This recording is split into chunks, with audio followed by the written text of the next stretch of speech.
a 2-year gap to 2020. The gap may have extended by another 4, but my goodness, this 37-year-old has shown everybody today how to do it. It's about timing, it's about purpose, it's about guts, and he's got them all. That was so impressive. Michael Woods, just hero of this mountain, stood up next to it and indeed chopped it in half, it seems. Mauro Schmidt, nearest man to him, the Swiss champion, comes home. Marc Soler, we don't know where he's going to finish. I don't think he does either, quite frankly. But what we do know is we've got a great winner of the day, Sean. Well, yes, this terrain really suited Michael Woods in the end, and he worked it quite well tactically. He followed the moves that he needed to and got into a position at the beginning of the climb, and wins here. And this man here, Schmidt, he's doing a great ride, considering he was out in the break yesterday. 44 seconds over this sort of terrain, and of course Soler, he comes in to take third. And I wonder, would he be thinking, if I had just steadied it early in the day, would it have been a different outcome? I think the rest of the team will be thinking precisely that. I think as well, Jay Ryan and Brian McNulty will be wondering what went wrong on that descent as well. That's still to be accounted for. There's no accounting for how this man will ride, but Marc Soler always entertains, Robbie. He's entertaining, but he's also frustrating, because you just got to wonder what he could have done had he ridden a little bit conservatively. Then again, I don't think there was any stopping this man. Michael Woods, you put a mountain in front of him, he will scale it. He does it so well. It's his 16th pro win, nearly all of them at World Tour level. It's his 4th Grand Tour win and the 3rd at the Vuelta. What a ride. Now, on the other hand here, the struggle is real for O'Connor. Just look at the suffering. Roglic with good company here with Enric Mas. Kuss has just now been backed out of this one, as you can see. Some very good riders further down the mountain, including, of course, our raid leader, Ben O'Connor. Let's see what the margin is. We'll roll the clock when they cross the line, but we'll be crossing out quite a few. David Godot struggling today. Richard Carapaz likewise, but we're hunting for Ben O'Connor. Goodness me, and here he is, Sean. It's a lonely place in this scenario. It is a lonely place and a difficult place to be, but you have to just keep on, fighting here. And with the teammate Felix Gall here setting the pace for him. Still, we can see the riders just up in front. You can see Dunbar just going around that corner, and other riders look like they're not far out in front, but because of the steepness of the gradient here, there's many seconds between the riders, and still 2.5 kilometers to go here to the finish. I think that's for the Roglic group, I would say. So yeah, it's a long way to the finish here, but yeah, Ben O'Connor looks like he's got into the rhythm a bit, because it looked like it was going to be a huge loss earlier on, but it's difficult to calculate what the time gaps are at the moment. Around a minute and a half we're hearing between Roglic and indeed Ben O'Connor for now, so that would effectively half the advantage that Ben O'Connor has. He may still be in red at the end of the day, but this does not bode well for deeper into this race as the tough days come thick and fast. Christian Rodriguez now leaving Ben O'Connor behind. Oh my goodness, and this is Roglic in his pomp at the moment. Just a couple of bike lengths from to Enric Mas. He sees this. Now, what will be his response? Change of pace as well, and Roglic kicks on and Mas can't respond. Oh my goodness, this is a big moment, Robbie. Yeah, massive moment, and you only got to let go by a tiny bit and give the hint of suffering to Primož Roglic, and he will just dig deeper and distance you. I mean, just an idea of how comfortable that Primož Roglic was even after his attack. He thinned the group down. He only had Mas and a couple of others with him. He was fiddling around with the head unit on his bike, so his bike computer on the front. He had one hand on the top of the brake lever, the other hand fiddling with the computer trying to get it set. You can see it there right between the handlebars, where he's got everything set now, and he also set to really reduce this gap big time to the leader of the race, Ben O'Connor. He set sail. This is absolutely remarkable. All the effort that Enric Mas did, I think it was tactically an error that Movistar did so much work. We said it was probably going to help out Red Bull, Bora Hansgrohe. Did they believe that the injuries to Primož Roglic would start to raise themselves in our consciousness? Well, right now, there's a few that, I don't know, could do with a sniff of the vapors, for goodness sake, to regather themselves. This is a huge weight this man has to lift. It's himself, Sean. Yes, it is himself, and it's really interesting to see where his teammate is. Is he ahead or is he just dropped off the rear here? But you can see everybody is pretty much on their own, and it's all about just fight all the way to the finish here. And when you're in this position as a leader, you have to be able to just take that on board and use your experience and just push to the limit and go all the way to the line, and no more you can do. Adam Yates has now got up onto the back wheel of Benno O'Connor. Adam Yates was struggling a little bit further down the mountain, and indeed this is turning into a country mile. My goodness, Uterbrechts is also part of this group, but it is not a merry band of brothers at all. Certainly not if you're Ben O'Connor. They're sitting on his wheel at the moment. Meanwhile, Primož Roglic, he's probably got a note on his bike. Don't forget to mention how bad your back is at the end of today. Well, he seems to have just thrown that kind of question into the bin. He's riding like a man in control of all his physical attributes, and he is making life very difficult for some amazing riders here, Robbie.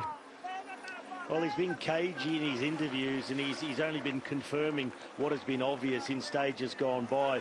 But what was very ominous is when, at the bottom of this climb, right before the steep section, he got his entire team to go to the front, not just in a fight for position, but the fight to light things up, to break this race apart. As soon as the others saw that, they would have said, uh-oh, Primož is on a good run, watch out. Adam Yates just rounds Ben O'Connor. He distanced him, watching Primož Roglic at the moment.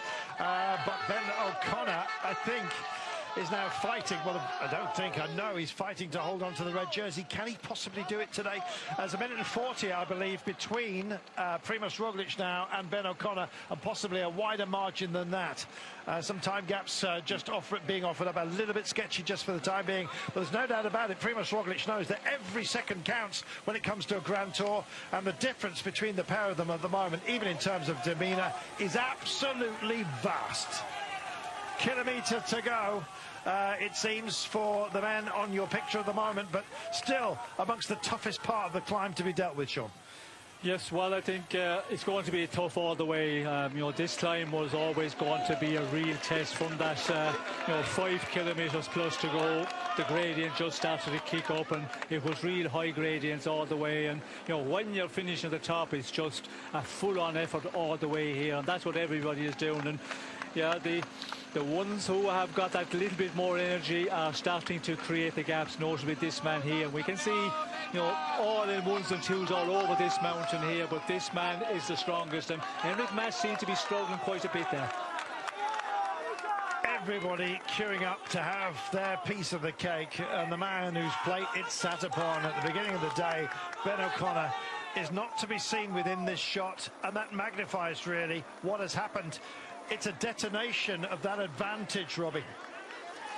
Yeah, it's just being blown apart. And we said a steep climb like this is what's been the weakness for Ben O'Connor so far in this Vuelta. When they're really steep gradients of 12% and above, that's when Primož Roglic can really do some damage and take a massive chunk of time out of Ben O'Connor. He's done it time and time again on the steep climbs. O'Connor, he would be hoping he could just minimise whatever damage is done and wait for the race to get on the longer, more gradual climbs. But Primož Roglic, this looks like one of those stages where he's starting to take a mortgage on the jersey that is for now still on the shoulders of Ben O'Connor. Gosh, even the wide shot here doesn't account for everyone spread over this mountain, Sean. But they're wrestling it, aren't they? Was that Ben O'Connor at the side of the road?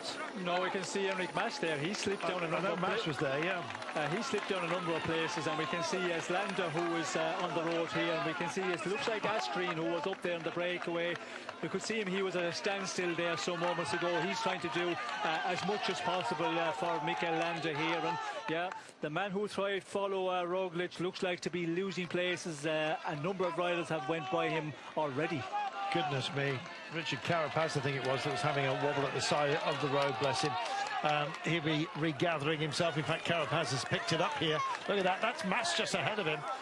Oh my goodness, there are bodies everywhere, including those who would be part of the break a little bit earlier on today. They've all been snaffled, or a majority of them have. Mas kicks on here, but I think he's given himself a good kicking today, unfortunately, because of the way that Movistar have approached the climb, and slowly but surely there are others that are coming by to feast upon his margin. Goodness me, what a battle we've got. This is Richard Carapaz now, just about to round Enric Mas. Here is Ben O'Connor, start of the day in the lead. Primož Roglic is just heading to the finish right now. I believe there's about 3 minutes between them. Let's wait and see. We're going to get that margin in a few moments' time. Roglic comes through the hoarded section. Nothing up for grabs in terms of any kind of bonus. That's already sailed long away. I'm fascinated to see where Mikel Landa finishes at the end of today. Such high hopes on this kind of terrain for Enric Mas. Has he misjudged it? We'll ask the questions at the end of the day. What we know is that Primož Roglic shows an enormous amount of strength at moments such as this, and as he hooves up riders in front of him, more than that, his mind is cast back down the mountain. He knows what's behind him. It's rivals, that is, for the title that he so covets. He wants to make it 4 titles overall at La Vuelta, and the way he's riding, it's hard push to find anyone who could possibly deny him. Every single stroke counts. Start the clock, for goodness sake. Roglic is home, and this man, I'm afraid, the house is burning down by the looks of it. 500 metres to go, possibly amongst the most difficult he's going to have to do in his entire career. Mas response back with Richard Carapaz and the wheel. There's Sepp Kuss as well, just rounding the corner. Oh my goodness, we've had a huge test today. We knew it was going to be as far as the GC is concerned, but what answers will we have at the end of the day? Well, it depends on the question, of course, but the man asking all of them is Primož Roglic. Of everybody else, that familiar look of a grimace from Enric Mas. It looks like a grin, but that was wiped off his face, I'm afraid, by Primož Roglic midway through this climb. And there are others that will start to think about that spot behind Roglic. And a great result for Richard Carapaz as well on tough terrain, where it looked like he was fading on occasion. He finishes just ahead of Enric Mas, and they have just about a minute down. Here is Ben O'Connor. He's made a phenomenal effort to pick this one right back up. My goodness, he could still be in the lead of this race by the end of today. He knows that as well. He's battling to stay in red. This is so valiant. My goodness, no teammates around him. They've been protecting him over the last few days. And right now, the only questions he can ask are of himself and the last few meters to bring this one home. And hopefully he would stay in red. It's a minute and a half, minute and 40, that kind of margin to Primož Roglic.